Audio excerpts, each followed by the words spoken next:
دوں اپنے مسائل کا حل۔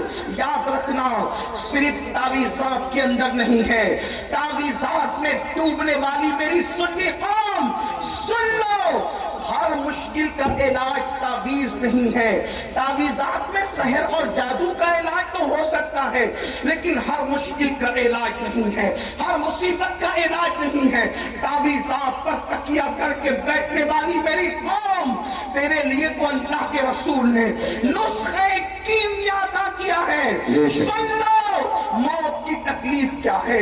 اللہ اکبر۔ صحابی رسول حضرت سیدنا عمرو ابن عاص رضی اللہ تعالیٰ عنہ ارشاد فرماتے ہیں، جس کو فقیہ ابو اللیث سمرقندی لکھتے ہیں، کیا لکھتے ہیں؟ اللہ اکبر، جب کوئی انسان دنیا سے جا رہا ہو، جب کسی کی روح نکل رہی ہو، جب کسی کو موت آ رہی ہو، اللہ اکبر، یہاں نیک اور بد کی تمیز نہیں ہے، یہ نیک اور گنہگار کی ابھی یہاں پر تفریق نہیں ہے، یا مطلقاً سب کے لیے بیان کیا جا رہا ہے۔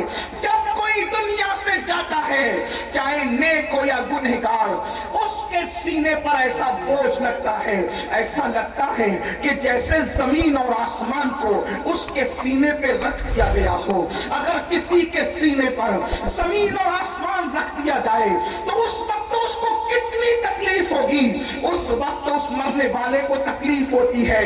اپنے کانوں میں ایئر فون لگا کر گانے سننے والے جوانوں کی توجہ چاہتا ہوں، شراب کی نشستوں کو آباد کرنے والوں کی توجہ چاہتا ہوں، رات رات بھر انٹرنیٹ پر بیٹھ کر زنا کے مناظر دیکھنے والوں کی توجہ چاہتا ہوں۔ میرے بھائیوں غور تو کرو، ایک منزل وہ آپ پر بھی آنی ہے، وہ مجھ پر بھی آنی ہے۔ وہ منزل کون سی ہے؟ وہ موت کی منزل ہے، وہ گھاٹی موت کی گھاٹی ہے، مرنا سب کو ہے۔ اللہ اللہ، صحابی رسول حضرت عمرو ابن عاص رضی اللہ تعالیٰ کہتے ہیں، زمین اور آسمان اگر کسی کے سینے پہ سمیٹ کر رکھ دیا جائے تو اس وقت جو اس کی تکلیف ہوگی وہ تکلیف مرنے والے کو ہوتی ہے۔ ذرا تصور کرو، اگر گھر کا پنکھا سینے پہ گر جائے ہم برداشت نہیں کر سکتے، اللہ اکبر، سینے پر پتھر لگ جائے ہم برداشت نہیں کر سکتے، ڈرائیونگ کرتے وقت اگر کار کی اسٹیئرنگ سینے پر آ جائے ہم برداشت نہیں کر سکتے۔ اللہ اکبر، وہ کیفیت آپ پر بھی آنے والی ہے، وہ کیفیت مجھ پر بھی آنے والی ہے۔ اندھیرا گھر، اکیلی جان، کم گھٹا، دل اکتاتا، خدا کو یاد کر پیارے، وہ ساعت آنے والی ہے۔ اللہ اکبر، سینے پہ زمین اور آسمان کو رکھ دیا جائے تو وہ تکلیف نہ ہوگی، مرتے وقت وہ تکلیف ہوگی۔ اس کے بعد حضرت سیدنا عمرو ابن عاص رضی اللہ تعالیٰ فرماتے ہیں، اسی پہ بس نہیں، جب مرنے والا سانس لیتا ہے تو اس کو ایسا لگتا ہے کہ جیسے وہ ناک کے سوراخ سے سانس نہیں لے رہا ہے، وہ ناک کے سوراخ سے سانس نہیں لے رہا ہے، اس کو ایسا تنگ کر دیا جاتا ہے ناک کے سوراخ کو، اس کو یوں لگتا ہے جیسے وہ سوئی کے ناکے سے سانس لے رہا ہے۔ اتنا تنگ کر دیا جاتا ہے، اتنا تنگ کر دیا جاتا ہے کہ یوں لگتا ہے کہ جیسے وہ سوئی کے ناکے سے سانس لے رہا ہے۔ میرے پیارے آقا صلی اللہ علیہ وسلم کے پیارے دیوانوں، اسی پر بس نہیں، حضرت سیدنا عمرو ابن عاص فرماتے ہیں، اللہ اکبر،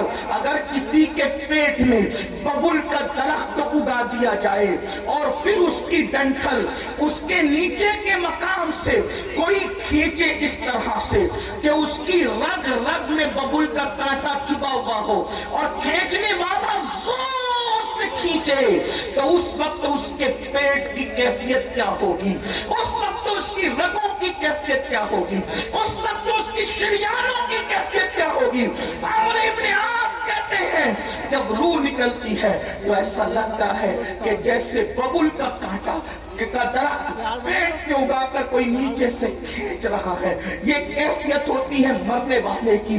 حضرت موسیٰ کلیم اللہ فرماتے ہیں، زندہ بکرے کی کھال ادھیڑی جائے تو اتنی تکلیف نہیں ہوتی جتنا تکلیف مرنے والے کو ہوتی ہے۔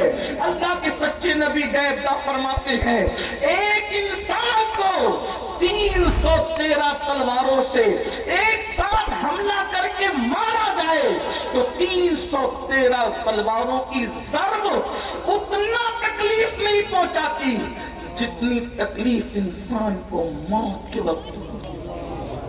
یہ موت کی تکلیف ہے اور اتنی پیاس لگتی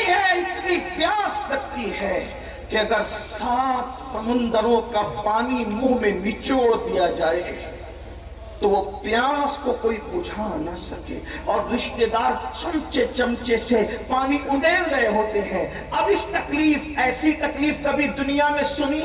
ایسی تکلیف کبھی دنیا میں دیکھی؟ کبھی نہیں دیکھی ہوگی۔ کسی نے کتنا ستائے، کوئی کتنی تکلیف پہنچائے، کاروبار کتنا اجڑ جائے، کاروبار کو کتنی بھی تکلیف ہو جائے، کچھ نہیں، اور اس وقت تو کوئی تسلی دینے والا بھی نہیں۔ کوئی تسلی کیا دے سکتا ہے؟ کیونکہ کان بھی کام نہیں کر رہے ہیں، زبان بھی کام نہیں کر رہی ہے، ہاتھ پیر بھی کام نہیں کر رہے ہیں۔ اللہ کے غیبدہ نبی صلی اللہ علیہ وسلم فرماتے ہیں اگر مرنے والے کے جسم کی طاقت نہ کھینچی جائے تو وہ پاگلوں کی طرح جنگلوں میں بھاگے، اور اس کی آواز ایسے نکلے جیسے بیل کاٹنے کے بعد جیسے وہ چیختا ہے، اس کے چیخنے کی آواز تم سنو۔ لیکن اللہ کی حکمت یہ ہے کہ وہ مرنے سے پہلے اس کے ہاتھ کی، پیر کی، چلانے کی طاقتیں کھینچ لیتا ہے تاکہ وہ ہاتھ پیر کو ادھر ادھر نہ کر سکے، تڑپ نہ سکے، بے چین نہ ہو سکے۔ اگر لوگ مرنے والے کی اس موت کی کیفیت کو جان لیں تو شادیاں کرنا چھوڑ دیں، شادی شدہ بیویوں کے پاس جانا چھوڑ دیں، فرمایا اچھے کپڑے پہننا چھوڑ دیں، اچھا کھانا کھانا چھوڑ دیں، اور لوگ استغفار کرتے ہوئے جنگلوں میں پاگلوں کی طرح بھٹکتے رہے۔ مرنے والے کو موت کے وقت جو تکلیف ہوتی ہے وہ تکلیف جانوروں کو پتہ چل جائے تو تم کو گوشت کھانے نہ ملے، جانوروں کی چمڑی سے ان کی ہڈی سے ان کی چمڑی لگ جائے، جانور جو ہے وہ گوشت ختم کر دے، یہ کیفیت ہے مرتے وقت کی۔ لیکن اب سننا مسلمانوں، میرے اسی نبی نے جس نے یہ تکلیفیں بیان کی، فرماتے سورہ یاسین پڑھو، اگر تم قرآن کی تلاوت مرنے والے کے پاس کرو گے تو قرآن کی تلاوت کی برکت سے اس کی یہ سب تکلیفیں ختم ہو جائے گی، تکلیفوں میں آسانی ہو جائے گی۔ اب میں پوچھنا چاہتا ہوں، جس قرآن کی برکت سے، جس قرآن کی برکت سے موت کی تکلیف آسان ہو سکتی ہے، اس قرآن کی برکت سے زندگیوں کی تکلیف کیوں آسان نہیں ہو سکتی؟ اندازہ فرمائیں۔ اور پھر اللہ اکبر، اللہ اکبر، وہاں قرآن کی تلاوت وہ خود نہیں کر رہا ہے مرنے والا، توجہ کریں، قرآن کی تلاوت وہ خود نہیں کر رہا ہے، دوسرا کرے اس کے پاس بیٹھ کر تو اس کو یوں برکتیں نصیب ہو جائے۔ جب دوسرے کی تلاوت کی برکتوں کا یہ عالم ہے، اگر انسان قرآن کی خود تلاوت کرے تو برکتوں کا عالم کیا ہو؟ قرآن کا دامن پکڑو اور قرآن پر عمل کرو، قرآن مقدس کی صرف تلاوت نہ کرو بلکہ قرآن پر عمل کرو۔ آپ یہ جو سنتے ہیں نا، قرآن کو تھامنے والی قوم، بوریا نشین قوم، وہ قوم جو عرب کی بوریا نشین تھی، وہ قوم جو نمک اور کافور میں فرق نہیں کر پاتی تھی، وہ قوم اللہ اکبر جس قوم نے غربت میں زندگی گزاری، جب ان کے پاس قرآن آیا اور انہوں نے قرآن کا دامن پکڑا تو قرآن کا دامن پکڑ کر وہ لوگ جو عرب کے بوریا نشین تھے، کیسر و کسریٰ کے تاجدار بن گئے۔ کیسر و کسریٰ کے تاجدار کس نے بنایا؟ قرآن کو تھامنے نے۔ آج میں اپنی قوم کو پہلا پیغام یہ دینا چاہتا ہوں، قرآن تھام لو، قرآن پکڑ لو۔ صرف تیجے 10ویں 20ویں پہ قرآن پڑھنے کی کتاب نہیں، بلکہ قرآن روز پڑھیں اور کنز الایمان ترجمے کے ساتھ پڑھیں۔ قرآن کو ترجمے کنز الایمان کے ساتھ، اردو زبان میں جو صحیح ترجمے ہوئے ہیں اس میں صحیح ترین ترجموں میں صفحے اول پہ جو ترجمہ ہے اس کو کنز الایمان کہتے ہیں۔